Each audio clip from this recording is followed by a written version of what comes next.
Well, of course, Nudgee Beach is a very muddy environment. It's had a lot happen to it over the years, and it's at the river mouth of a large urban sprawl. Why take kids there? Where else can I get the scientific expertise and the educational mix? The teachers at Nudgee Beach, they have one foot in the science camp, they have one foot in the education camp, and so they bring young children to a science experience that they wouldn't be able to get in the classroom. Theories or postulates, if you like. We've got two hypotheses. One, it's rained so much that the river will be running clear by now. Or two, it hasn't rained so much that the rivers are running clear, the pollutants are still in the river. The C2Cs say these kids who are in Year 7 and Year 5 and 6 in a multi-age environment, which we have, these kids need to know what a dichotomous key is and how that operates. They had to be able to look at the world through a scientific lens, so a dichotomous key makes them try and classify everything around them. It's almost philosophical in the approach for pedagogy, because dichotomous keys are about organising and classifying, and they have made such a good job of that. Being a part of Bunya to the Bay was really important for the kids to experience the aftermath of the floods. You know, there's nothing like actually paddling through a place that has been scoured by huge amounts of water, and you see playgrounds that have been mashed and all of the trees that were ripped out. Our kids got to see these older kids have a great experience of connecting to the environment just by going all the way down this amazing river that we have. Science is hard work, and one of the things the kids had to get was muddy, and they had to find out that you have to get in there and do science to understand it.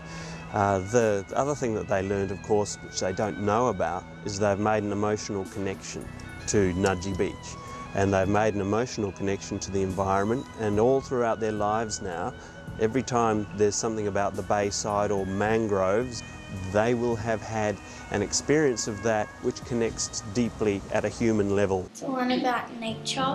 I learned how to care about the environment, like what is in the waters and what not to do to the environment. I learned that the crabs keep their eggs in their tails. I learned that they're fast and most people can't catch them. And he wanted someone that knew more about the science than him for us to teach, for them to teach us, and so we can learn more and not just sitting in a classroom being bored and doing nothing.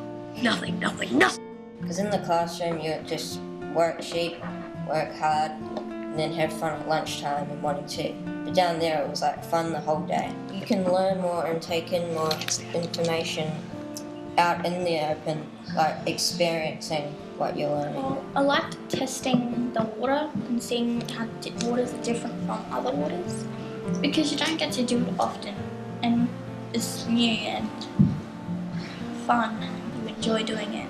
The learning at Nudgee Beach, it's improved how we answer at school and how we answer like more questions at Nudgee Beach. Yeah. So it's like improved how we learn and how we show what we've learned.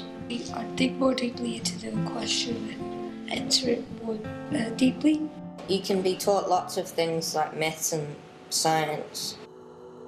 You go there because you learn more about nature and how to take care of other things and how to take care of water and land and all that sort of stuff. Nudgee Beach teaches you that everything in nature is connected, and there's nothing that's not connected with another thing. The kids have started to see a different way of learning, and they articulate it in kids' language, but they're actually talking about how much more attuned they are to absorbing the information and the knowledge, and how it's making them think and critically analyse what they're doing because of the way we've been teaching. It's very hard to see immediately what you're getting out of science learning. That stuff grows over time, and we can see the results at the end. It's not about the content, and it's not about the person who delivered it. It's not even about the national curriculum. It's about what's going on in their own heads. It's making them think even in the classroom, and that to them has been a big revelation, that what they learn here is actually transferable back into their classroom as a method of working. The hardest thing with any experience in the school environment is to resource it. So finding resourcing to maintain a